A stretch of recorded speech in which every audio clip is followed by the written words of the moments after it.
following announcement has been paid for by the...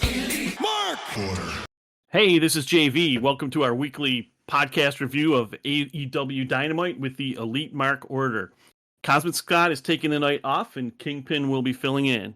Tonight, we're going to cover July 12th show, episode 197 of Dynamite from Saskatoon, Canada. Some of the highlights we're going to be covering is Jericho vs. Commander, Nick Wayne's AEW debut against Swerve Strickland, two of the blind tag team semifinals matchups, headlined by Adam Cole and MJF, and then the Fifth Men for Blood and Guts will be covering that segment, which is everyone was talking about that one before the show. So Kingpin, how you doing? Good. Glad it all worked out. I'm here with you today and ready to roll. Yeah, it's nice to finally do a show together. We've been chatting online for, I don't know, probably over a year now. So yeah, it's cool. Longer. To finally... I'd say two. Yeah, 2 years probably. All right, well, yeah. Ever since Elite GM came out, so. Yeah.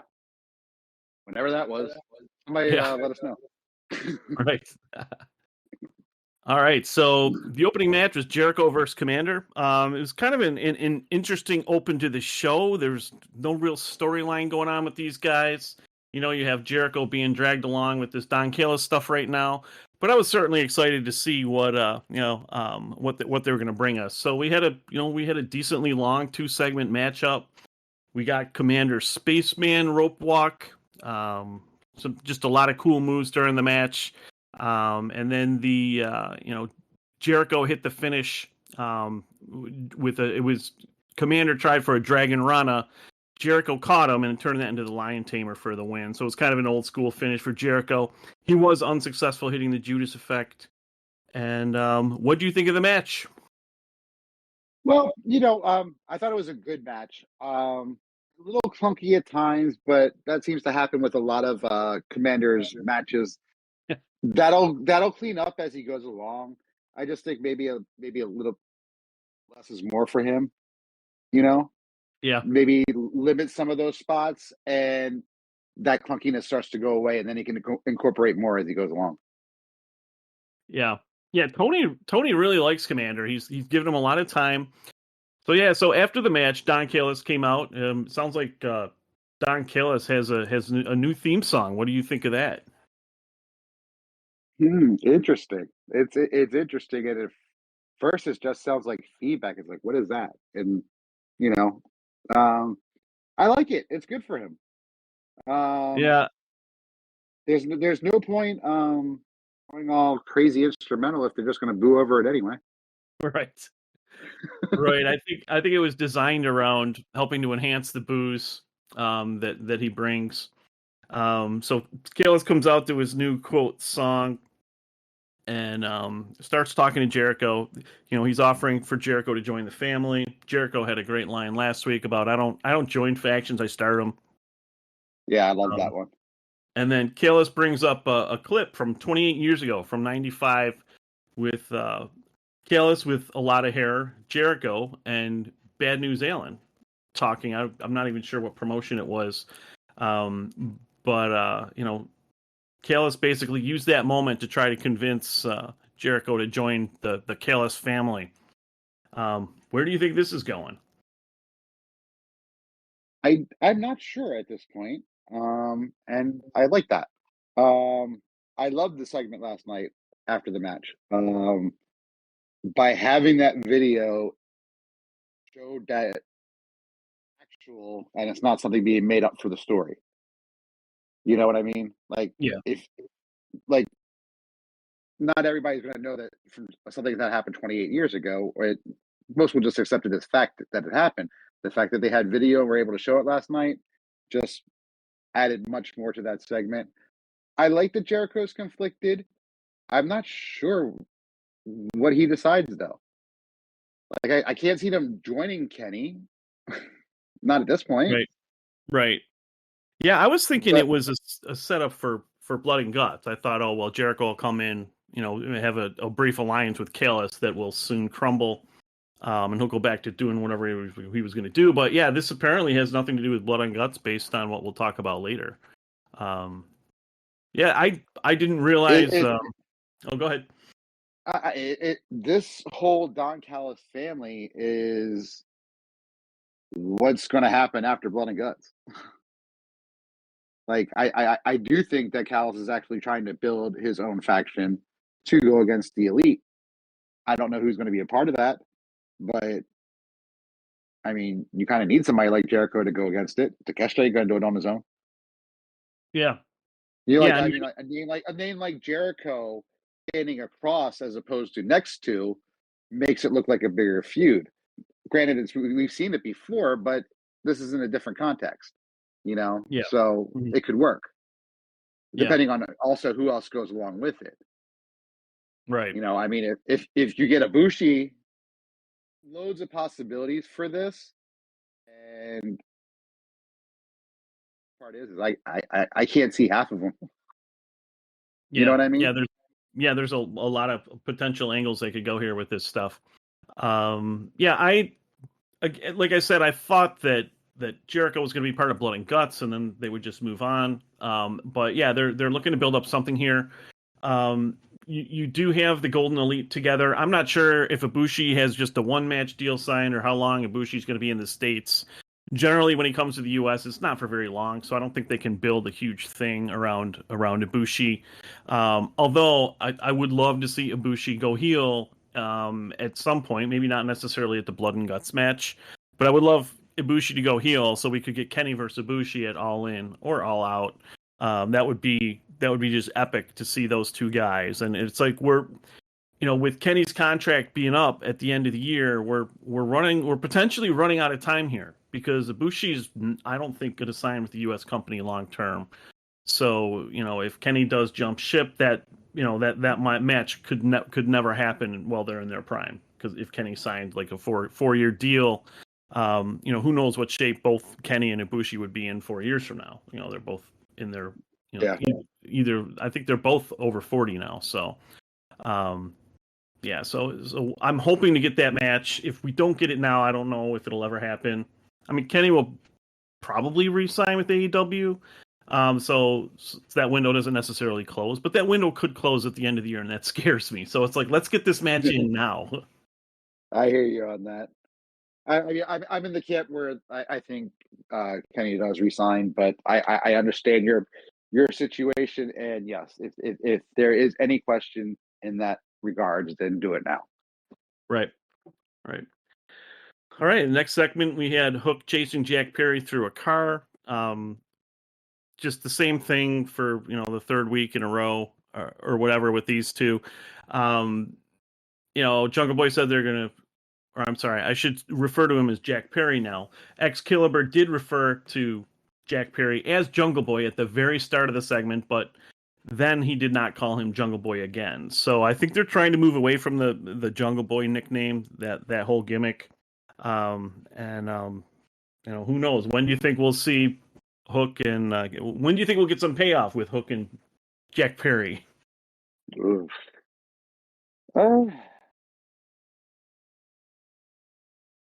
Too much spoilers. It's not happening at Battle of the Belt. But maybe the Dynamite after, maybe a Collision after. I would put on Collision. See if or Dynamite, either one. See if Hook can pop a rating. Right.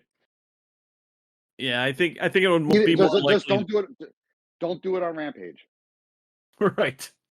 I can pretty much guarantee you that since people are looking forward to this, it will not be on Rampage. All right. Probably not. After that, we had the another epic segment with Adam Cole and MJF. I loved this segment. I'm loving the combination of these two guys. Super entertaining, legendary stuff here. I think it's among some of the better segments we've had in AEW, especially from a non-wrestling standpoint. I loved how they're doing shots in the bar and the girls walk by, and Adam Cole says, "No, I'm not doing anything with this. I'm with Britt." So MJF just replies, "4 more for Daddy," and then they cut the MJF back in. And he's like, "The maximum ride is spent." just epic stuff. So they're playing the video game, talking back and forth. And they win the tag team titles in the game, or at least they made it look like they did. I'm sure they didn't go through didn't do that, but yeah, I'm not sure. Well, I mean, Cole might have. Yeah, Cole could have done it for sure. Yeah. Yeah, I guess it would have been easy enough to set up. I was thinking winning it in RTE would take a decent amount of time. Yeah, probably. But yeah. no, good segment. Funny. Good product placement in advertising your game. The segments with them is almost like in RTE, which is also kind of funny. That's what I'm picturing as I'm watching these things. Is like I'm on my road. They're on the road to elite. Nice. Nice. Yeah, that's a good comparison. It's just like we're going here, and now we're doing this. Like it's right. like, okay, we're going to work out, then we're going to go sightseeing, we're going to go to the bar. You know what I mean? That's the same things you have in the game. Right. From there, we went to our first tag team semifinal match of the night, Darby and Orange against Sammy Guevara and Daniel Garcia. So the winner of this match gets the winner of MJF Cole versus Big Bill and Brian Cage. I loved how the match started out with Orange and Sammy squaring off. Orange stole Sammy's crazy taunt, which I thought was pretty cool. Another thing that jumped out at the beginning of the match was Sammy did not like Daniel Garcia's heel tactics, because Sammy's got a thing going with Darby right now that they're really starting to push. So I think that whatever happens with this tournament, Sammy and Darby are going to be in Sammy Guevara and Darby are going to be in some type of program afterwards. So there was some interference in the match. Sammy missed a shooting star, which apparently is now a banned move that requires approval. Prince Nana and Swerve came out. Sammy hit the GTH on Darby for the win. I think a lot of people were surprised by that, and people did not expect Orange and Darby to lose. But I think it makes sense. The Mogul Embassy avenges their loss. And after the match, you saw the heel tactics with Daniel Garcia just wanting to bail, and then Sammy stayed in the ring and shook hands with Darby after pinning him. What stood out for you in this match? What did you like about this one? I thought the match was well worked. It was the first of many that I picked wrong last night. So yeah, I was in I was in that boat. I did not see the Swerve interference coming, but it made sense later on. Mm-hmm. But in the moment, you're just like, oh, okay, so they're doing something with Darby and they're going back to Darby and Swerve. I thought we were going back to Swerve and Keith Lee. Right. So it's like, not sure where they're going with this. That's not necessarily a bad thing either, but they do have a couple weeks to fill before All In and All Out, where the rumored Swerve Keith Lee match will happen. So a mini program with Swerve and Darby wouldn't hurt. Yeah, I was surprised to see the interference too. I did pick Darby and Orange, but I totally thought, because I thought that's what Tony was going to do, but I totally thought Sammy and Garcia needed the win here to help establish their tag team as they're breaking out of the Jericho Appreciation Society. I thought they really needed this win. I also thought a Darby and Orange versus MJF and Cole didn't really do anything. Whereas Sammy and Garcia winning the tournament sets, and them going up against FTR can help elevate them. Maybe MJF and Cole break down next week and lose versus Sammy and Garcia. And I just spoiled the result of the next match. For those who are apparently, for the millions of people listening to this podcast that haven't watched Dynamite yet. But yeah, Sammy and Garcia moving on. I like it. And I hope they get the match versus FTR. I would be okay with either team going against FTR, if I'm being honest. I mean, I kind of see MJF and Cole winning the thing, live their prophecy of winning the tag team gold that they had last night while playing video games. So, but in the end, I see them losing that match, and that's where we get back to them being against each other.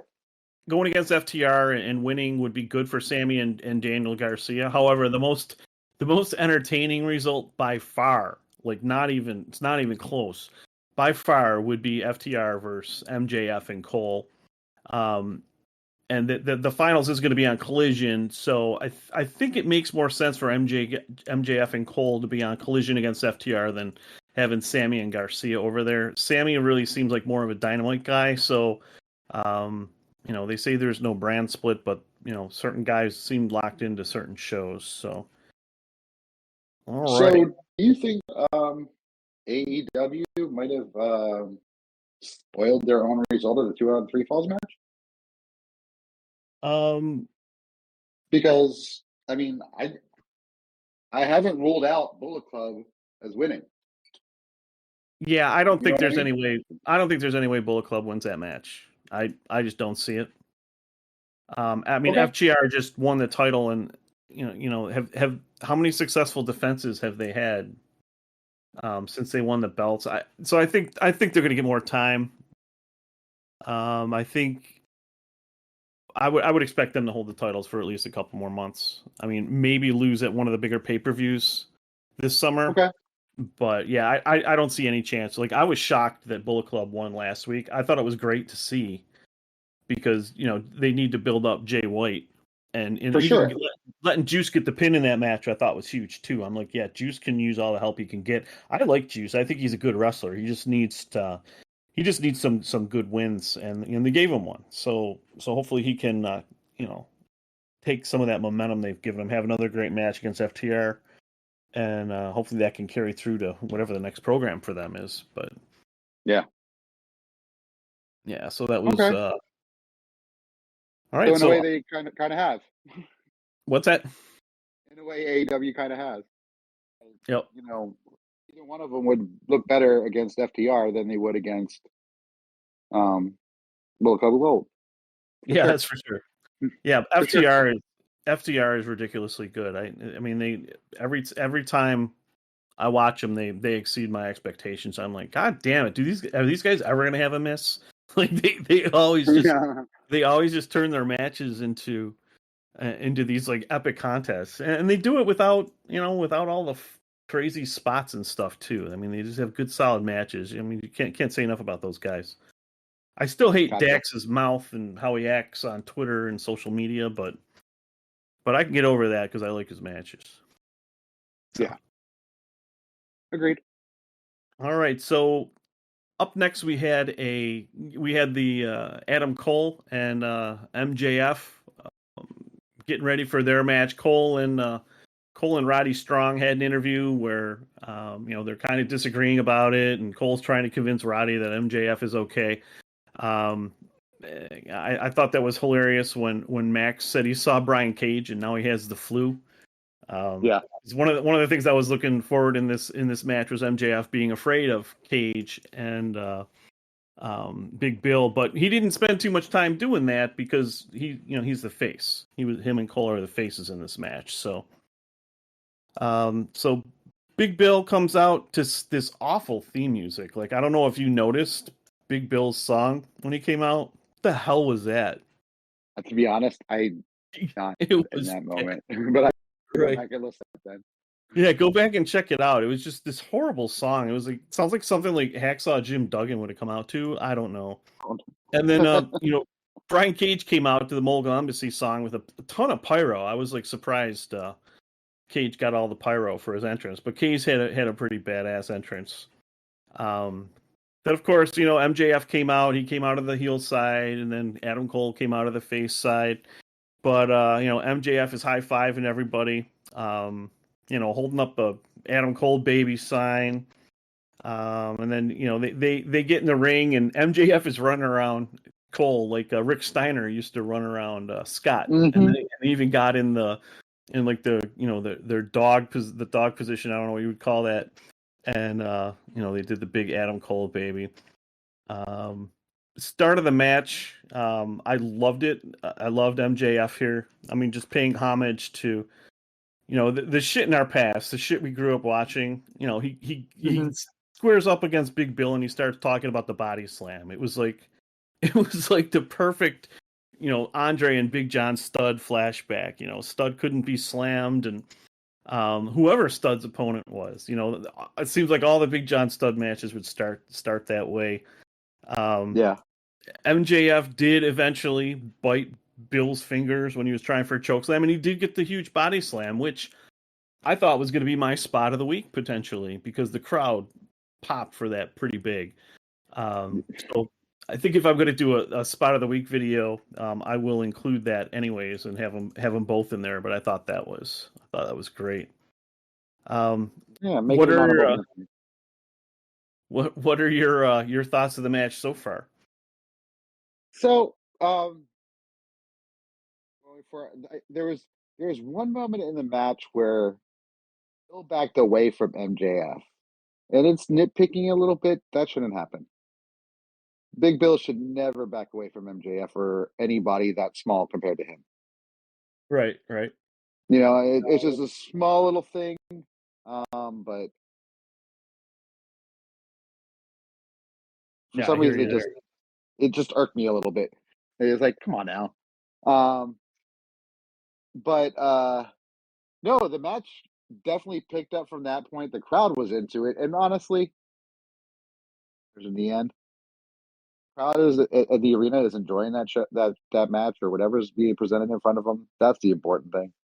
Right. I've said that all along, and the match. There was nothing special about the match other than it was fun. They didn't do anything crazy with it. So good match. Yeah, for sure. Crowd definitely ate it up. I love the calls for the double clothesline. MJF actually got the crowd and not hitting it. Right, they missed it twice. You just wait for it. Just to carry the suspense over, so when they do finally hit that double clothesline, it's going to get an insane pop. The crowd's just going to go crazy, blow the roof off the arena. Are they going to hit it on Sammy, Garcia, or both of them? We'll see. I thought the finish could have been better. Cole or MJF hit the heat seeker on Brian Cage, and then Cole hit the boom. Just kind of a quick, abrupt ending with not much of a setup. It was kind of out of nowhere. But I guess it came out of nowhere to me. Yeah, but I guess for this type of match, it was fine. These guys these four will never be in the ring together again, most likely in a tag team match. So yeah. I guess can't really care too much about that. Excalibur said that the finals of the tournament were going to be on July 29th on Collision in Hartford, and that's the FTR match, assuming FTR is still the champions, of course, like you mentioned. So Excalibur botched the date.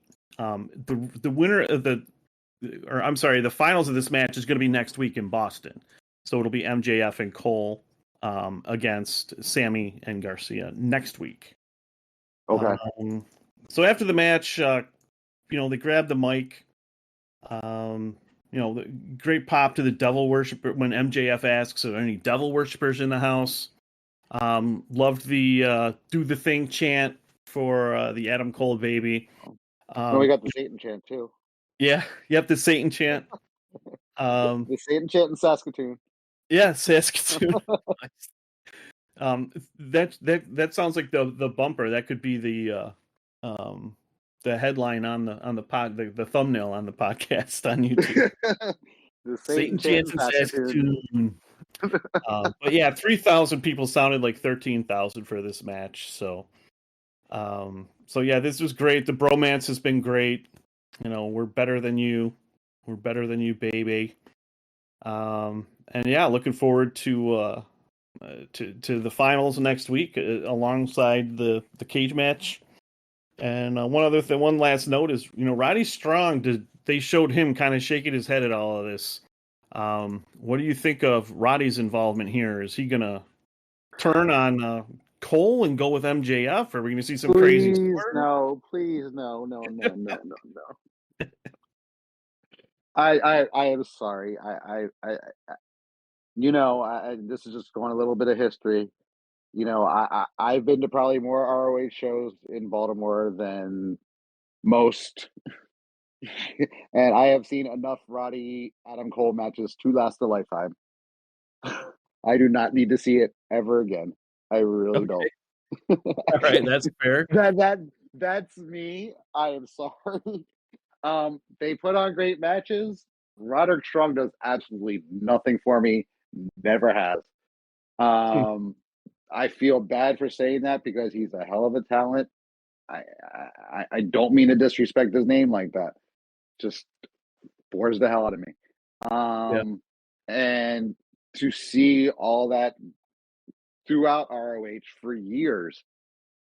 I mean, whether they teamed together, whether they were against each other, it was always Cole and Roderick for that stretch. I was just like, enough. So I will move on from that. All right, I just searched cage match, and Roddy and Cole have either tagged or gone against each other 93 times. So yeah, they are pretty familiar with each other.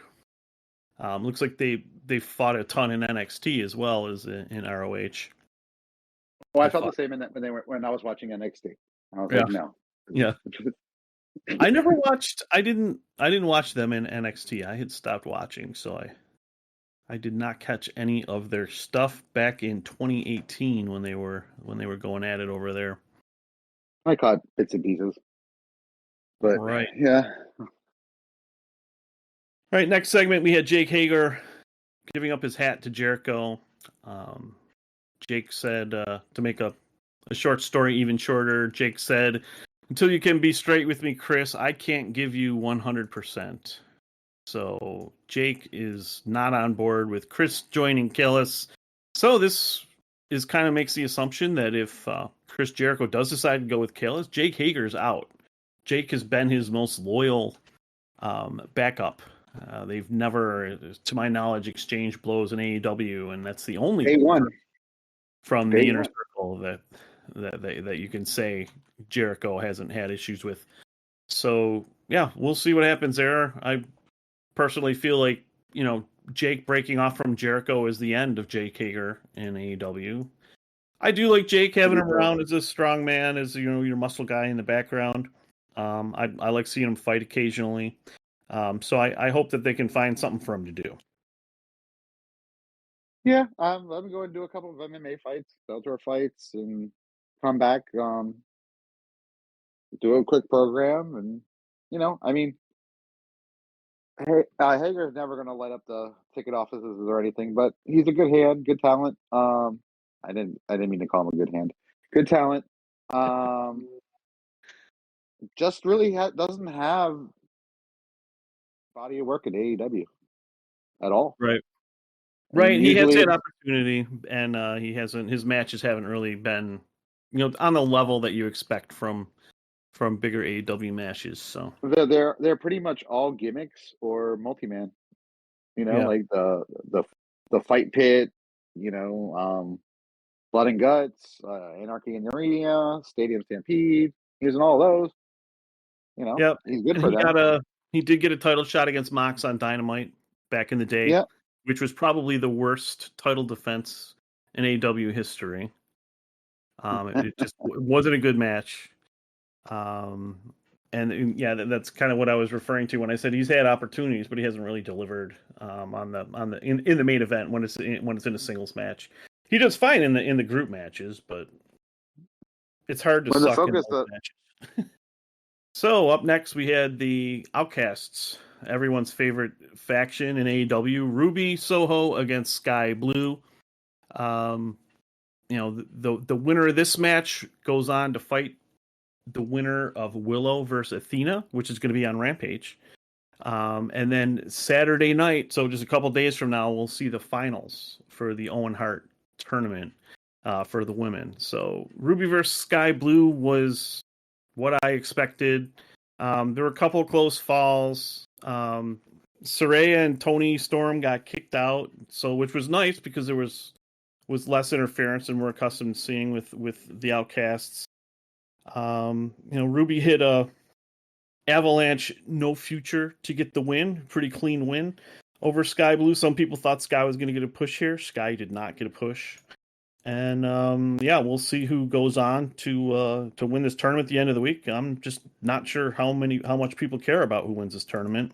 I mean, Britt won it last year, and the belt was gone after a week, and never really talked about until they restarted the tournament this year. So, any thoughts from you, Kingpin, on this match? Well, I thought from the beginning of the tournament they were building to Sky versus Willow. That was the most obvious matchup. I think both would have had enough of a following. I mean, it may not reflect on television, but I mean, I think we've both been to enough AEW live that Willow and Sky always get big pops. Yep. I thought that, especially in this tournament format where it doesn't really have to be a heel versus a face, I could not have picked a winner between the two. But I thought that's where they were going. I picked Ruby to win. I think this might be Ruby's big push. I mean, she has had some, I guess.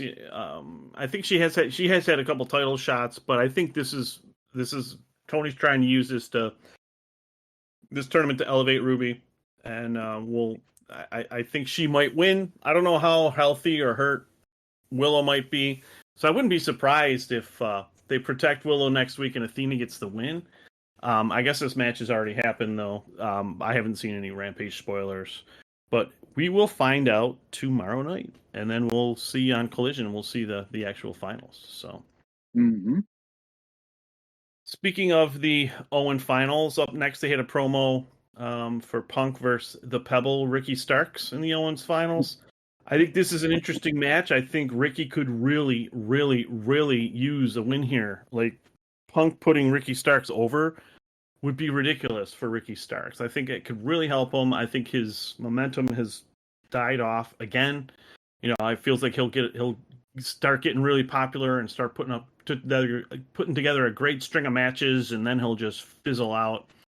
You know, what do you think about the Punk versus Ricky match? I can't see Punk putting over Ricky Starks. I mean, he didn't put over Darby. He had, you know, if he was going to put over anybody, it would have been Darby. Well, that was his first match. No, but still, like, I mean, and plus Punk came back and he said, you know, I got this, and you know, like, until somebody beats me for it. Yeah, you know, yeah, I mean, yeah. you know, I just can't see it.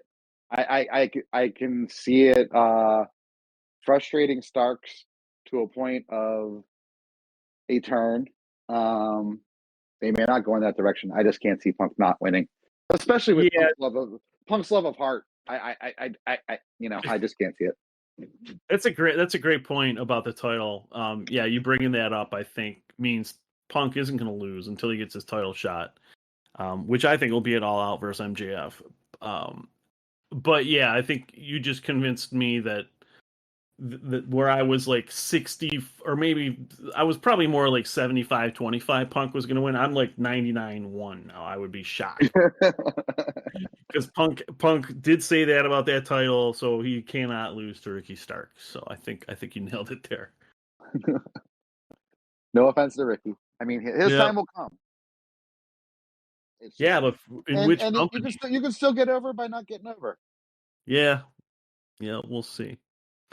Up next we had QTV. I was not really going to pay attention to this segment, and once that Harley Cameron started rapping, I was like, holy shit.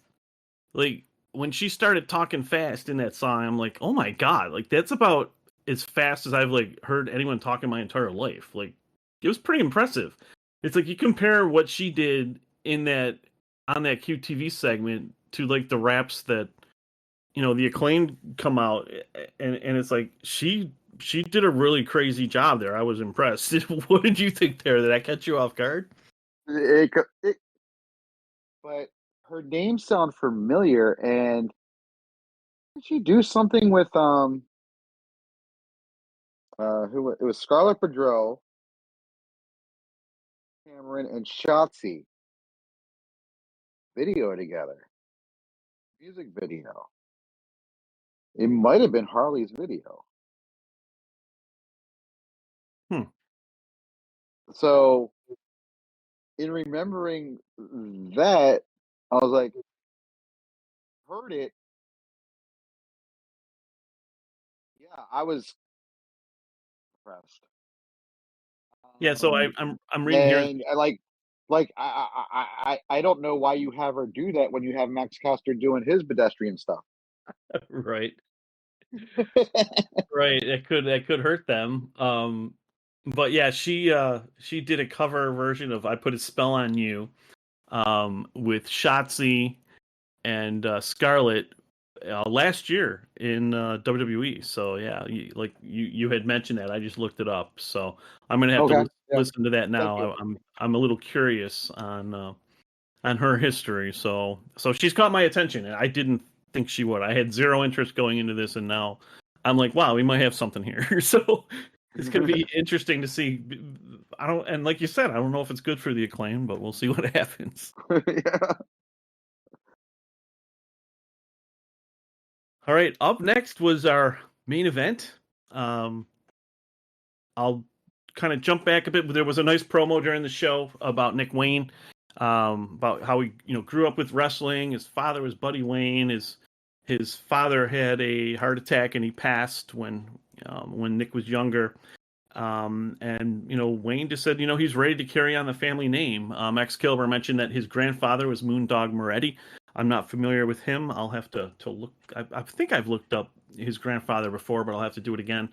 But yeah, Nick just turned 18. He got his first match against Swerve on a main event, and I've chatted up Nick on this podcast many times. I got to see him fight Takeshita last year at Flair's last match, and that was awesome. I almost felt got too much for his first match. I mentioned that in the Discord as it was happening. I was like really starting to get worried that put this guy over, and Mhm. I Swerve as a potential main eventer. If he lost, the only way that Nick Wayne should have won that match was clean. But even if he did, like somebody did interfere to cause it, I think that potentially buries Swerve completely, loses any interest in a Keith Lee match with him, and I don't know what you do with him after that. Maybe that's a Yeah, little. Maybe that's taking it too far, but Nick Wayne in Nick Wayne's first night in AEW. yeah. Nick had to take a loss. It was interesting in the Foreteller tournament on the AEW Games Discord. I think it was something like 40 people had picked Nick Wayne to win in his debut match. And there was like 25 or so that picked Swerve. I picked Swerve. I didn't think there was any way Nick was going to win.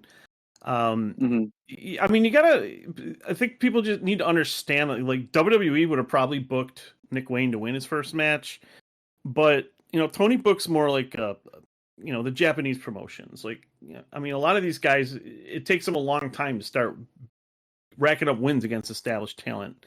Like Kenta Kobashi lost his first 50 matches. I mean, and he's arguably the greatest ever. So yeah, it was no surprise to me that Nick lost. I was fine with him getting his shit in. I think he has to look good. They've been building this guy up. I think he has to look really good, and I think Swerve will be fine. I just think that first portion of that match, it was all Nick. Yeah, it was like after move that I think a lot of them felt like taken out most people. You know what I mean? yeah. Like I was like, what is going on here? The Avalanche. Speaking of taking people out, the Avalanche Poison Rana into Wayne's World is my spot of the week for sure. So I'll be uploading that video. That was a crazy spot. That looked amazing. It was pretty sick. But do you think Swerve was calling that whole match? Or do you think the coaches told him, "Yeah, you gotta give it up"? I mean, Swerve and Wayne are pretty familiar. They were 1-1 I in their I series. think So, what was their I goal? think Swerve and Darby are making it their goal to build up Nick Wayne. With Swerve, I mean, already facing him twice and losing to him. You know, like you said, they're 1-1. He obviously sees something in Nick Wayne as well. You know, Mhm. I don't think Swerve would have agreed to be this guy's first match if he didn't have faith in him and see him as a star, kind of like Jericho saw with Andretti. I didn't just make that comparison, but yeah, I did. Sorry. Yeah, it's funny when Andretti got his win over Jericho. I'm like, what the fuck? I'm like, that should have been Nick Wayne's spot. Like this Andretti guy is like 26, you know, and he might be younger than that, but he's not 18 like Nick Wayne, and he does not even have close the resume that Nick Wayne has. So yeah, I definitely was thinking about Nick Wayne when Andretti got that win. I'm like, that spot should have been reserved for someone else. Yeah, And then Andretti has done nothing really since then. Um, true, true. so yeah, it was. I loved it. I loved that Nick Wayne, had a great debut. That everything went well. You got to think that his nerves were probably through the roof. And he handled that with fucking class, and he killed it. He crushed it. He was phenomenal. I think we're watching someone who could be in the GOAT conversation. Some people might say that's a stretch, but I don't know, man. I mean, this kid, I've met him. I did get a meet and greet with him, and he's just wise beyond his years. He's a fucking pro. He's tall. He's gonna fill out. He's like the next Will Ospreay. If he can keep himself healthy, and with all these new rules that Tony's coming up with, that it Yeah, shouldn't be too much of a problem for him. But yeah, I think the sky's the limit with this kid. I'm super excited about being able to watch his career and watching him develop as a wrestler. it's definitely last night was a great night one. The one thing I do want to add on that match, that final arm wrenching spot was Mm. brutal, absolutely brutal. That's the stuff in wrestling that makes me cringe. Yeah. Like, I mean, I've been watching for so long. I like a move is a move. When you start like on joints and bones, and you just hear a snap from kind of stuff, it's just like, ugh, yeah. That was Yeah, brutal to me. My son that was like, could "Did you hear that?" that could have been the spot of week 2. Do you think that's much different than Penta's arm breaker that Penta was using in Lucha Underground? Because when Penta did it, he was putting guys out. They were guys would like leave after they'd be out for months. Thought I thought in a way the way Swerve had him tied up, it looked worse than Yeah. just taking the arm and pulling back. Hmm. I think it, and then he used the JML driver to finish the match off after the arm breaker. Just more brilliant innovation from Swerve. He's so The good. man is to steal somebody else's moniker, and the man is phenomenal. Swerve is just he's quickly becoming one of my personal favorites. Yeah, he's definitely moving up there on my list as well. I always enjoy seeing him fight. He always brings it. Always comes up with some crazy stuff. So yeah, I can't say enough about Swerve. All right, let's move on to our final segment. Don Callis comes out to announce the 5th member of the team. Starts talking trash about Kenny, who of course gets goaded into running out, and then quickly gets attacked by Mox and Takeshita. Kenny's fighting back a little bit until he gets hit with a chair from Pac. They continue to beat down Kenny in the ring. Don Callis stomps his foot into Kenny's head, and then Callis is limping around, selling the kick with those awful shoes that Don Callis wears. Pac grabs the mic and talks about how Kenny destroyed his nose, shattered his nose, took the 6 trios titles from him.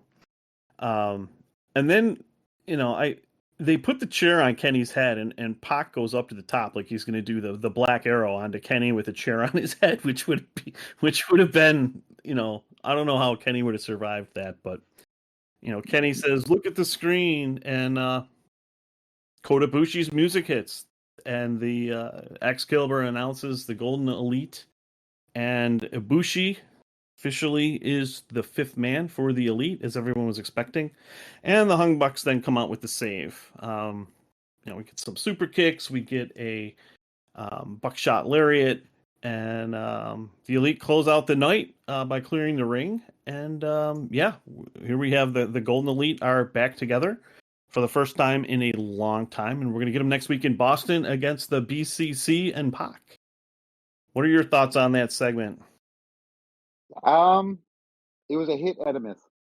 I'll get into this in a minute. You'll probably disagree. I agree. The Ibushi not being there was definitely a miss. I think. Well, so I will say with the Ibushi not being there, Nick Wayne is a Saskatoon debut. Mm-hmm. She is a Boston market debut, a New York market debut, a Chicago market debut, not a Saskatoon debut. Yeah.